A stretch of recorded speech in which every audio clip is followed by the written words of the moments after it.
Welcome, in front of me I have LG LED Smart TV, and I'll show you how you can turn on or turn off energy saving mode.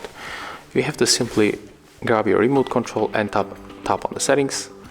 Next you have to go for the picture, click OK, and then tap on the right arrow. When you go below, here we got the energy saving, so click OK, and as you can see we can set it up as a minimum, medium, maximum, or just pick the screen off or just turn it off, as I said before. So you have to pick what you want to get. I will stay with the auto option, and when you pick your favorite you can just simply go back, and that's it. So if you find this video helpful, remember to leave a like, comment and subscribe to our channel.